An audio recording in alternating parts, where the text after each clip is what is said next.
সুপ্রিয় শিক্ষার্থী আসসালামু আলাইকুম। 2025 সালে এসএসসি বা নবম দশম শ্রেণীর বিজ্ঞান আজকে আমরা চতুর্থ অধ্যায় যে সৃজনশীল প্রশ্ন আছে 114 পৃষ্ঠায় সেই দুটি সৃজনশীল প্রশ্নটা সমাধান করব।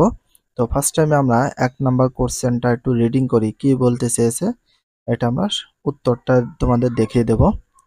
মিসেস শান্তা সন্তান ধারণের অক্ষম হওয়ায় বিশেষজ্ঞ ডাক্তারের কাছে গেলেন। ডাক্তার এ সমস্যা সমাধানের জন্য একটি বিশেষ পদ্ধতিতে তার ডিম্বাণু পরিস্ফুটন ঘটান। অন্যদিকে মিসেস শান্তার চাচাতো বোন মিতা পুত্র সন্তানের আশায় এখন 5 কন্যা সন্তানের জননী। তো ক নাম্বার কোশ্চেনটা দেখো, নিউক্লিওপ্রোটিন কাকে বলে? নিউক্লিওপ্রোটিন কাকে বলে? কাকে বলে বলতে কি বোঝায়, কি এগুলো সংজ্ঞা দিতে হয়। দেখো, সাধারণ বিজ্ঞান চতুর্থ অধ্যায় 1 নম্বর সৃজনশীল প্রশ্ন উত্তর। তো 1 নম্বর সৃজনশীল প্রশ্নের উত্তরে রয়েছে দেখো ক নম্বর উত্তর, নিউক্লিওপ্রোটিন। তার কপ্রোটিন ও নিউক্লিক অ্যাসিড সহযোগে গঠিত যৌগকে নিউক্লিওপ্রোটিন বলে। কপ্রোটিন ও নিউক্লিক অ্যাসিড সহযোগে গঠিত যৌগকে নিউক্লিওপ্রোটিন বলে।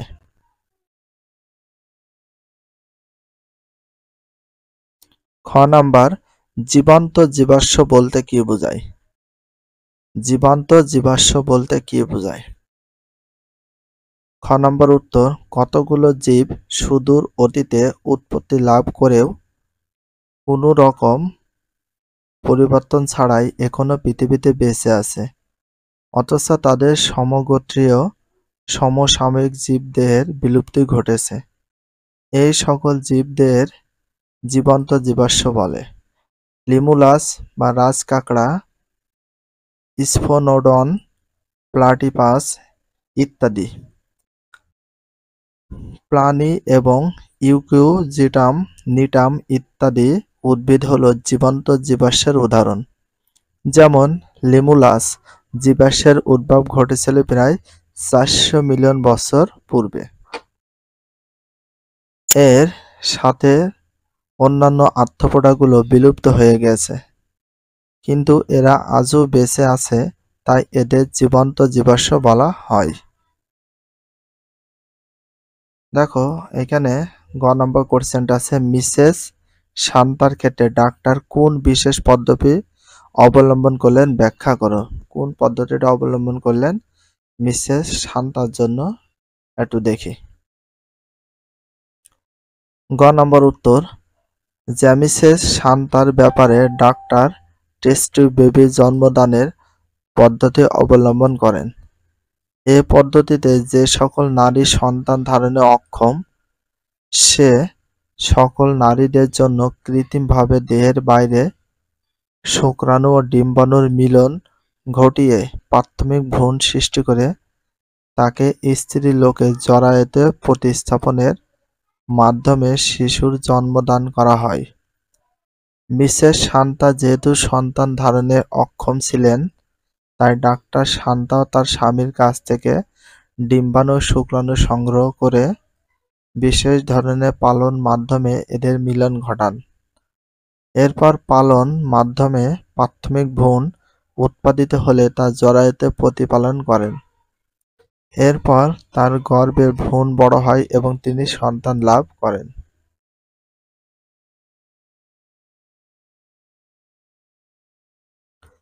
ঘ নাম্বার, মিতার একই রকম সন্তান হওয়ার বিষয়টি বৈজ্ঞানিক দৃষ্টিকোণ থেকে বিশ্লেষণ করো। মিতার একই রকম সন্তান হওয়ার বিষয়টিকে বৈজ্ঞানিক দৃষ্টিকোণ থেকে বিশ্লেষণ করো। ঘ নম্বর উত্তর, মানবদের প্রতি কোষে 23 জোড়া ক্রোমোজোম থাকে। এই 23 জোড়ার মধ্যে 22 জোড়া একই রকম, এদেরকে অটোজোম বলে। অবশিষ্ট 1 জোড়া ক্রোমোজোমকে সেক্স বা লিঙ্গ নির্ধারক ক্রোমোজোম বলে। পুরুষের সেক্স ক্রোমোজোম জোড়াকে XY দ্বারা চিহ্নিত করা হয়।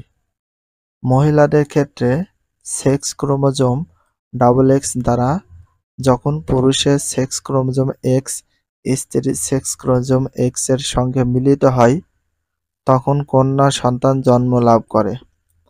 আর যখন পুরুষের ওয়াই ক্রোমোজোম স্ত্রী এক্স ক্রোমোজোমের সঙ্গে মিলিত হয় তখন পুত্র সন্তান জন্ম লাভ করে।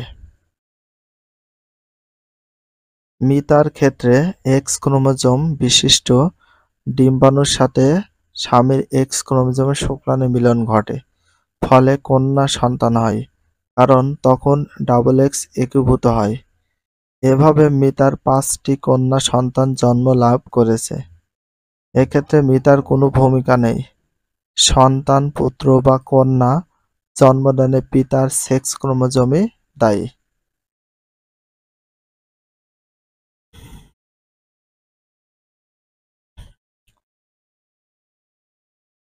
2. জামান বিবর্তন অধ্যায়টি ভালো বুঝতে না পেরে তার বাবার কাছে যায়। এখন আমরা 2 নম্বর প্রশ্নটা সমাধান করব। বাবা সমসংস্থ বিবর্তন সম্পর্কিত প্রমাণটি বুঝিয়ে দিলেন। এরপর জামান তার বাবার কাছে বিবর্তনের মতবাদ সম্পর্কে জানতে চাইলে ল্যামার্কের মতবাদ ও ডারউইনের মতবাদ বিস্তারিত ব্যাখ্যা করেন। ক নাম্বার, সেক্স ক্রোমোজোম কাকে বলে? সেক্স ক্রোমোজোম কাকে বলে বা বলতে কি বোঝায় বা কি, এইগুলো বললে সংজ্ঞা দিতে হয়।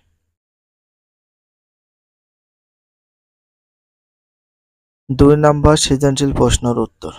ক নাম্বার, উত্তর, যে ক্রোমোজোম জীবের লিঙ্গ নির্ধারণে বিশেষ ভূমিকা রাখে তাকে সেক্স ক্রোমোজোম বলে। যে ক্রোমোজোম জীবের লিঙ্গ নির্ধারণে বিশেষ ভূমিকা রাখে তাকে সেক্স ক্রোমোজোম বলে। যে ক্রোমোজোম জীবের লিঙ্গ নির্ধারণে বিশেষ ভূমিকা রাখে তাকে কি বলে? সেক্স ক্রোমোজোম বলে। খ নাম্বার, বিবর্তন বলতে কি বোঝায়? বিবর্তন বলতে কি বোঝায়? খ নাম্বার উত্তর, যে ধীর, অবিরাম ও গতিশীল পরিবর্তন দ্বারা কোনো সরল আদি জীব হতে জটিল ও উন্নত প্রজাতির বা জীবের উদ্ভব ঘটে তাকে বিবর্তন বলে। জীব সৃষ্টির মূলে রয়েছে বিবর্তন। সময়ের সাথে কোনো জীবের পরিবর্তনের ফলে যখন নতুন কোনো প্রজাতির সৃষ্টি হয় তখন তাকে বলে জৈব বিবর্তন। তখন তাকে কি বলে? জৈব বিবর্তন। গ নাম্বার, বাবা কিভাবে বিবর্তন সম্পর্কিত উল্লেখিত প্রমাণটি ব্যাখ্যা করলেন? গ নাম্বার, উত্তর, জামানের বাবা সমসংস্থ অঙ্গ দ্বারা বিবর্তন ব্যাখ্যা করেন। সমসংস্থ অঙ্গসমূহ হতে আপাতত দৃষ্টিতে আকৃতিগত পার্থক্য থাকলেও অভ্যন্তরীণ কাঠামো পরীক্ষা করলে দেখা যায় যে এদের অস্থিবিন্যাসের মৌলিক প্রকৃতি একই ধরনের। যেমন পাখির ডানা, বাদুড়ের ডানা, তিমির ফিলিপার, চিলের অগ্রপদ, ঘোড়ার অগ্রপদ, মানুষের হাত ইত্যাদি সমসংস্থিত অঙ্গ।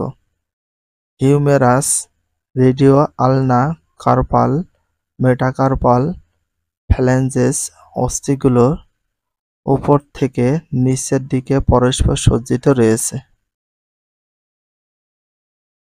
এদের বৈরাকৃতিতে যে বৈসাদৃশ্য রয়েছে তা ভিন্ন ভিন্ন পরিবেশের সাথে অভিযোজিত হওয়ার জন্য ঘটেছে।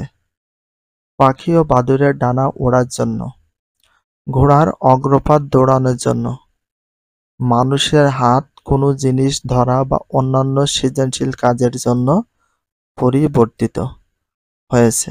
এই সমস্ত সমসংস্থ অজা থেকে বোঝা যায় যে সংশ্লিষ্ট অঙ্গ তথা জীবগুলো উৎপত্তিগতভাবে এক, যদিও সময়ের সঙ্গে বিভিন্ন প্রাকৃতিক পরিবেশে অভিযোজিত হওয়ার ফলে বর্তমানে তাদের গঠন বিশেষভাবে পরিবর্তিত হয়েছে। এভাবে জামানের বাবা সমসংস্থ অঙ্গের উৎপত্তি ও ক্রম বিকাশ দ্বারা বিবর্তনের প্রমাণটি ব্যাখ্যা করেন।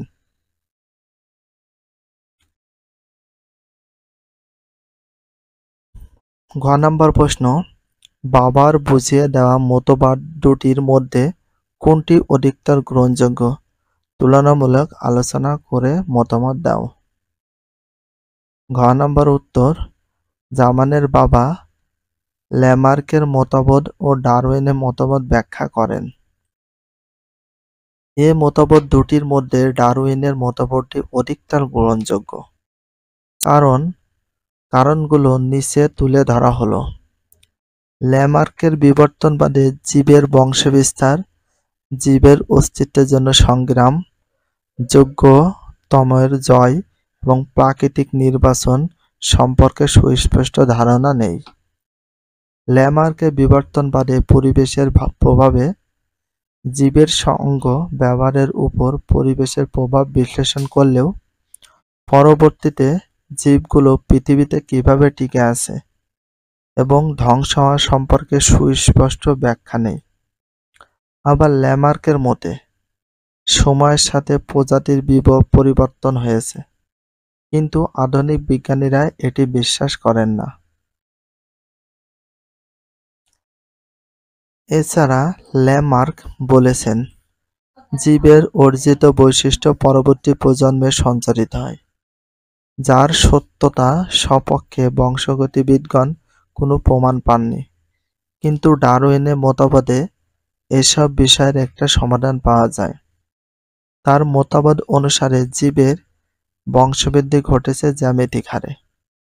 জীবগুলো অস্তিত্ব রক্ষার জন্য নিজেদের মধ্যে এবং পরিবেশের সাথে সংগ্রাম করছে, তাই আদিতে উৎপন্ন অনেক জীবের অস্তিত্ব পাওয়া যায় না।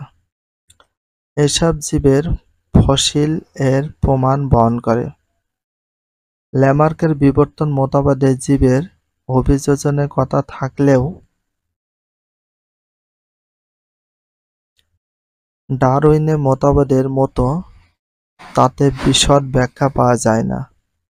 তাই ডারউইনের মতবাদের সব বিজ্ঞানসম্মত না হলেও তা ল্যামার্কের মতবাদের চেয়ে অধিক গ্রহণযোগ্য বলে মনে করি। ভিডিওটি এখানে শেষ করছি। যদি ভিডিওটি ভালো লাগে চ্যানেলে সাবস্ক্রাইব করতে হলে ফলো করে দিও, তার সাথে একটা লাইক এবং একটা কমেন্ট করে দিও। নেক্সট ভিডিও পাওয়ার জন্য অবশ্যই বেল আইকনটা অল করে রাখো, যাতে নিউ ভিডিও আপলোডের সাথে সাথে সর্বপ্রথম তোমাদের কাছে নোটিফিকেশনটা পৌঁছে যায়। If you love this video please subscribe my channel, like, comment, share, hit the bell icon for getting next video. So everyone take care, love you, আল্লাহ হাফেজ, বাই বাই।